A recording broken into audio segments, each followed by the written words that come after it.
So many game developers talk about this frustration, feeling kind of trapped by these huge monolithic game Yeah, engines. where their vision gets compromised, right? Yeah. Or just slowed way down. Exactly.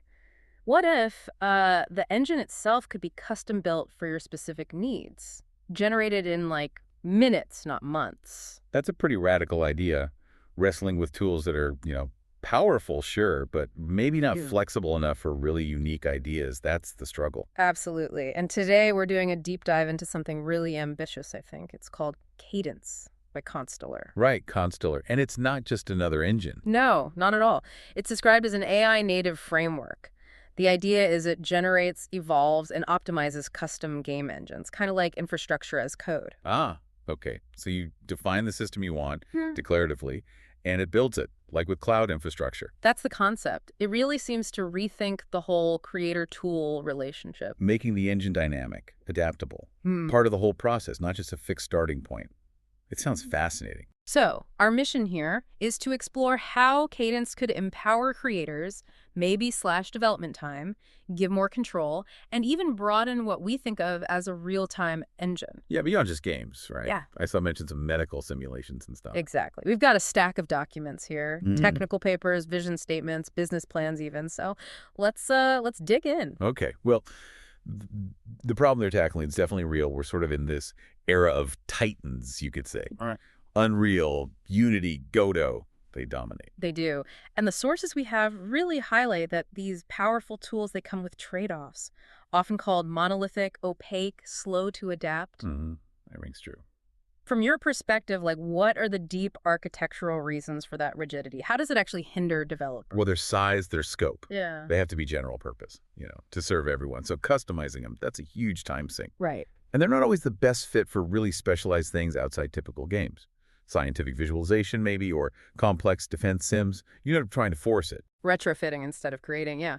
And that difficulty with customization, that hits iteration speed hard, doesn't it? Oh, absolutely. Sounds like weeks, maybe, of manual setup just for a basic prototype, leading to this slow, sometimes unpredictable development process. Precisely. That manual setup, the non-deterministic part, it's a huge barrier if you want to experiment quickly, which is where Cadence tries to step in. Okay, so their core vision, automate that first mile of development. Exactly. Instead of fighting a giant engine, you just describe the experience you want. Mechanics, genre, platform, any constraints. And the system generates a tailored engine from that description. That's the goal. It's a bold vision for sure. So how does that actually work? How does it translate, a description into a working engine? The sources mention something called the Model Context Protocol, MCP. Yes, the MCP. That's the backbone. Think of it as a declarative configuration language. It defines everything in the engine. Rendering, physics, scripting, all of it. All of it. It's like the DNA for your custom engine. So it becomes the common language for humans and the AI agents in Cadence to sort of co-author these engines. That's the idea. And here's a critical detail. Every MCP file has schema versioning and deterministic hashing. Okay, what does that mean in practice? It means reproducible builds. Guaranteed. The exact same MCP file will always produce an identical engine every single time. Wow, okay. That predictability sounds incredibly valuable, especially for complex projects. It's vital. And speaking of those AI agents, this isn't just simple automation, is it? It's powered by a whole suite of these intelligent agents, each with a specific job. Right, it gets really interesting here. These agents manage the whole life cycle. So who are these digital architects then? Who's doing the heavy lifting? Well, first up is the builder agent, your primary architect, basically. Yeah. You could give it a natural language request, something like, build me a multiplayer FPS, use Lewis scripting, target web GPU. And it understands that. It interprets it, translates it into a full, valid MCP configuration, and then orchestrates the code generation and the whole build process. So you literally describe your engine and it gets built. Okay. Well, What happens next? After it's built, is there an agent watching over it, keeping it healthy? yep, that's the overseer agent. Think of it like your autonomous QA and optimization team. Running constantly. Autonomously, yeah. It maintains, optimizes, stabilizes the generated engines, it checks determinism, refactors the MCPs to make them clearer, analyzes performance. Like FPS, memory usage, that kind of thing. Exactly. FPS, memory, I/O latency. It even generates change logs so humans know what it did. and it can suggest improvements or even just apply them automatically. How does that self-improvement actually work? Does it spot bottlenecks and like propose different code or settings? That's the idea. It analyzes performance data, maybe suggests a different rendering technique, or rewrites part of the MCP to use resources better. It's constantly trying to refine the engine based on actual usage. That's powerful. What about bringing in new tech, keeping things cutting edge? All right, for that, you've got the researcher agent. This one is constantly learning.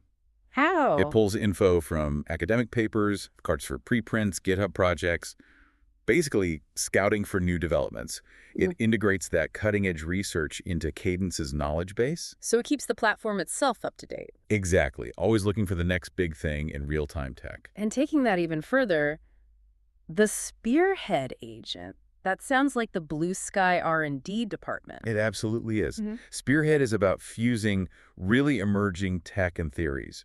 The example given is something like quantum lighting combined with real-time ray marching. Wow. Okay, so really experimental stuff. Yeah, generating entirely new engine subsystems, pushing the boundaries of what's even possible. Okay, so that covers the engine tech itself. But Cadence seems to have agents involved in the actual game design too. I saw mention of a balance OCP. That's right. It's a sub-agent, technically. It runs AI playtests, agent simulations, even Monte Carlo stuff. To do what? Tune the game balance. Precisely. It looks at win rates, player turn points, resource scarcity, things like that. Then it proposes tweaks to the game's balance parameters. Takes some guesswork out of balancing numbers. Interesting. And the monetization MCP, that's always a tricky area. It is. And this agent approaches it as monetization as code. It designs and operates the monetization systems, but crucially, aligns them with the intended player experience and core mechanics. So it's not just bolted on. No, the idea is it generates economy specifications, IAP catalogs, offers schedules, integrating it thoughtfully, and importantly, it can enforce ethical guidelines, like no pay to win or respecting regional rules about loot boxes, building it into the design process. Okay, that's quite integrated. Now, what about reacting quickly to trends? For really agile development, there's the JIT trends and what's hot, MCP. JIT meaning just in time, I assume. That's right, just in time. This agent is designed to help creators react to culture almost in real time. How does it do that? It ingests fast-moving trends from places like TikTok, YouTube. It prioritizes them, helps localize content. And then? And then it emits these monetization-aware design seeds. The goal is to enable ultra-fast, kind of snackable micro-prototypes that could potentially ship in hours or days. Hours or days. Wow, that's a dramatic speed up. Reducing that time to market is a key goal there. So taking a step back, how does a game even start with Cadence? Does it just appear from a prompt? Not quite magically, but it starts from what they call an idea seed. An idea seed, like what? Could be anything, really. Oh. A news headline, a random word, an AI prompt itself. The game design MCP takes this seed. And does what with it? It applies genre modifiers, say roguelike, and maybe random twists like 1920s noir setting. And from that, it generates structured design concepts. Okay, let's try that example. Idea seed.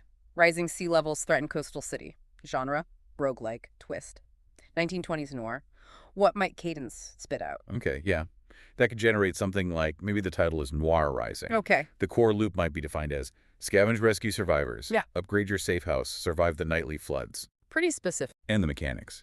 Maybe procedural city maps, limited oxygen when scavenging, an NPC trust system, permadeath, all wrapped in that noir aesthetic, maybe with a jazz soundtrack specified. That's surprisingly detailed, generated from just a few high-level inputs. It provides a solid blueprint, right?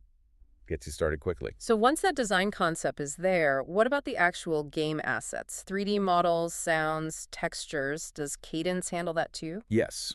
The Asset Registry Mapper MCP figures out what assets are needed based on the game feel and mechanics. It checks existing libraries first. But if they're not there? If assets are missing, it delegates the job to specialized agents. So it can create new ones, not just use stock assets. Exactly. You've got AI asset generation MCPs. They can generate 3D models, materials, textures, sounds, animations, often directly from text prompts. Like, give me a stylized magical crafting table with glowing runes. Precisely that kind of thing. Yeah. And for more structured stuff, there are procedural generation MCPs. They create deterministic, reusable assets, terrain, dungeons, modular building parts using algorithms and seeds. That's really interesting. Has there been anything unexpected? Like, has the AI ever generated something totally weird or comically off base from a prompt? Well, it usually sticks pretty close, but the interpretation is stylized can be fun. I heard about one instance where it generated a grumpy yet adorable goblin merchant stall Yeah. that ended up looking almost like something out of Dr. Seuss. Huh. Okay. It went beyond the simple fantasy shop prompt, showing it can add a bit of creative flair, sometimes unexpectedly. So you have the engine tech defined, the assets are generated or sourced, then Cadence scaffolds a runnable prototype, maybe with placeholder assets initially. That's right. A skeleton game generator puts it all together into something you can actually run and test. Ready to go. And the whole point of this pipeline is speed, right? Reducing that time to prototype drastically. Yeah, the claim is from weeks down to minutes or hours. That speed lets you iterate constantly. Test ideas, refine them, test again. Now, the sources suggest Cadence isn't just for games. It sounds like the ambition is much broader. A universal rendering and simulation backbone. Definitely. They're positioning it for multiple industries. Take the medical field, for instance. Okay, like what? Real-time viewers for DICOM image volumes. That's the standard for medical scans. Or AR/VR overlays for anatomy. Maybe even procedural surgery simulators for training. Wow, that's a huge leap for making an FPS. What about, say, military or defense? For them, you could have things like real-time geospatial terrain streaming, encrypted simulation channels for training or planning, targeting system interfaces, Okay, the flexibility is clear, and scientific research. real-time data, viz. Fluid dynamics simulations, particle systems, volumetric rendering, basically tools for visualizing complex scientific data interactively. And maybe film and VFX, too. Yep, real-time path tracing pipelines, complex timeline sequencers for virtual production. The modular design is key to adapting to all these specialized needs. But it goes even deeper. The sources talk about accessibility and disability-aware design. There's this Fun-First MCP. That sounds like more than just ticking compliance boxes. Oh, absolutely. This seems like a core tenet, not an afterthought. They designed for disability from the very start. How so? The priority is on fun, player agency, and flow, not just meeting minimum requirements. The principles are fun-first accessibility, offering choice of play, meaning multiple ways to interact: visual, audio, haptic feedback, text input, even turn-based modes is an option. And this idea of no one-way door, meaning critical actions always have an alternative method.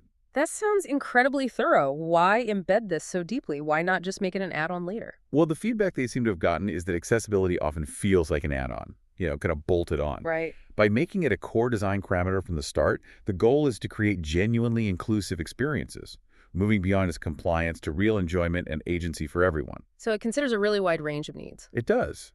The design map includes motor limitations like one-handed play or switch access vision differences like blindness, low vision, color deficiency, hearing needs for deaf or hard of hearing players. Cognitive needs too. Cognitive and neurodivergence, yeah. Things related to attention, memory, sensory overload, also speech variations, chronic pain, fatigue. It's comprehensive. And what does that translate to in terms of actual game features? Things like optional turn-based modes, settings to reduce motion, one-handed control layouts, adjustable UI size, high-contrast themes, captions, text-to-speech, time dilation or slow motion options, aim assist, puzzle hints, a whole toolbox. And I saw something about co-play support. What's that? That's really neat. It allows for caregiver or companion modes, shared control options. Right. It's like maybe splitting actions across two controllers, one person moves, the other interacts, or having asymmetric roles, like one player's the navigator providing info, the other's the actor doing things. It opens up play to people who might need assistance. That is genuinely thoughtful. And this design philosophy extends into learning and therapy as well with the gamification MCP. Correct. That agent integrates learning objectives right into the game design loop, creating adaptive educational games. Adaptive how? It uses JIT personalization. So it adapts the content based on the student's context, their interests, motivations, accessibility needs. It could even tie into current events. The example was like Aurora-themed algebra puzzles if there's a recent Aurora display. That's clever. And there's a specific therapeutic mode mentioned. Yes, but it's explicitly opt-in and clinician supervised for medical settings. It embeds micro-interventions. Like what kind of interventions? Gentle mini-games based on things like paced breathing techniques or grounding exercises, but with very strict safety and privacy protocols built in. It's leveraging gamification carefully for well-being. Okay, so you've generated this amazing, accessible, maybe even therapeutic prototype with Cadence, but can it, play nice with the existing giants? Can you get it into an Unreal or Unity project? That's obviously crucial for adoption, right? And yes, they have engine integrator MCPs for that. What do they do? They can export the generated Cadence prototype into a ready-to-open project format for the big engines, like an Unreal.project, a Unity.unity project, or a Godot.godot file. Ah, okay. So a team could use Cadence for rapid prototyping, get something working fast. And then continue development in the engine they already know, using their existing pipelines and expertise. That makes a lot of sense. But what about the other way around? What if you have a game already in Unity, say, and you want to move it, maybe to Unreal? Or even bring it into Cadence to use its AI features? Now, that's where the reverse integrator MCP comes in. And it sounds pretty revolutionary. How does it work? It can apparently import an existing project from Unreal, Unity, or Godot. It normalizes it into a common format they call a canonical project, or CPJ. Okay, like a neutral format. Exactly. And then from that CPJ, it can re-emit the project into another engine. Seriously? So you could potentially move a project from Unity to Unreal, or vice versa, via Cadence. That's the implication, enabling genuine cross-engine portability, which could be huge for avoiding vendor lock-in, gives creators a lot more freedom. Wow, no more feeling trapped in one ecosystem. That's a massive promise. Okay, so how does Cadence handle improvement after a prototype is out there? Is there an automated feedback loop? Yes, it seems to be designed as a continuous cycle, an automated prototype lifecycle pipeline. Walk me through that. Okay, so it starts with generating ideas, maybe from that asset registry or external trends we talked about. Then Cadence builds the prototype and the underlying tech. Then deployment. Build, package, and deploy, pushing these prototypes out to playtest services, Steam playtest, web builds, whatever makes sense. And then the feedback loop starts. Right. Step 4 is feedback and telemetry capture, collecting runtime data frame times, session length where players fail or drop off, plus qualitative feedback like surveys or notes. And all that data gets analyzed. Yep, by the scoring and ranking MCP. Yeah. It evaluates the prototypes using multi-objective scores, looking at performance, engagement, maybe other KPIs. And the winners get promoted? Kinda, yeah. The fidelity progression MCP takes the successful prototypes, the ones scoring well, and promotes them, meaning it might request higher quality assets for them or enable more advanced rendering features, automatically upgrading them. It creates this loop where the best ideas naturally get more resources and refinement. Focusing development effort on what's actually working. Okay, so let's pull back to the bigger picture. What does all this Cadence stuff fundamentally mean for, the developer listening or the player or just someone interested in this tech? I think fundamentally it's about giving creative agency back to the developers, making the engine truly an extension of their design process, not some opaque black box they have to fight against. And that reproducibility aspect seems key, too. Hugely key. Every build is deterministic, traceable, versioned. You know exactly how it was made, and you can always recreate it. Every decision, every asset, every piece of code can be tracked back to its origin. And the potential market for this. It's not just games, as we said. The sources mention a multi-billion-dollar target. It makes sense. Indie studios right up to AAA. Military and aerospace simulation, medical imaging, scientific research, virtual production for film and TV. The need for adaptable, high-performance, real-time platforms is just exploding everywhere. So Cadence seems positioned to address that broad need. It does seem uniquely positioned, yeah. And their business model reflects that openness, too, right? It's not entirely closed off. No, they're using an open core model. The core engine tech is open source. Revenue comes from selling bundles of those specialized AI agents for enterprise use, a plug-in marketplace, and consulting services. It encourages an ecosystem. Right, fostering a community around it. Okay, so recapping. We've explored how Cadence envisions a world where game engines aren't just tools you pick and use, but systems you actually define. Tailor-made to your exact needs. Evolving with AI agents, built with accessibility baked in from the start, it really feels like it's about lowering friction, speeding up iteration. And maybe fundamentally changing how we even think about building real-time interactive systems. It definitely raises a provocative question for the future, doesn't it? If the engine itself can learn, adapt, and evolve alongside the creators. Yeah. What new frontiers of creativity does that actually unlock for human designers? Could this AI-driven declarative approach lead to a Cambrian explosion of totally unique, highly optimized, deeply inclusive digital experiences? Things we can barely even imagine right now because they'd be too complex or costly to build? It really makes you wonder where this could lead.